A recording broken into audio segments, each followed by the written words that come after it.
স্থানীয় সময় শুক্রবার ইরানের সামরিক ও পারমাণবিক স্থাপনা লক্ষ্য করে ইসরায়েল হামলা চালালে নিহত হন ইরানের সামরিক বাহিনীর ৩ জন সামরিক কমান্ডার। পাশাপাশি এ হামলায় নিহত হয়েছেন দেশটির ২ জন পরমাণু বিজ্ঞানী, যাদের হাতেই মূলত ছিল ইরানের সবচেয়ে বড় গোপন শক্তি, যাদেরকে এক যুগ ধরে ইরানের প্রতিরক্ষা আর পারমাণবিক সক্ষমতার মেরুদণ্ড হিসেবে ধরে আসছে বিশ্ব।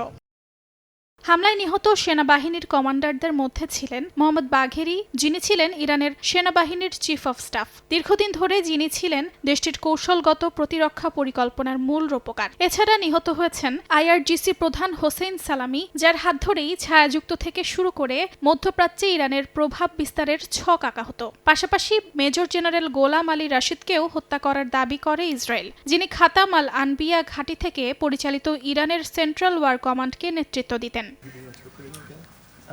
ইরানের পরমাণু শক্তি কমিশনের সাবেক প্রধান ফেরেইদুন আব্বাসিকেও হত্যার দাবি করে নেতানিয়াহু বাহিনী। একসময় নিজেই বেঁচে ফিরেছিলেন গুপ্ত হত্যা থেকে, পার্লামেন্ট সদস্য হিসেবেও কাজ করেছিলেন তিনি।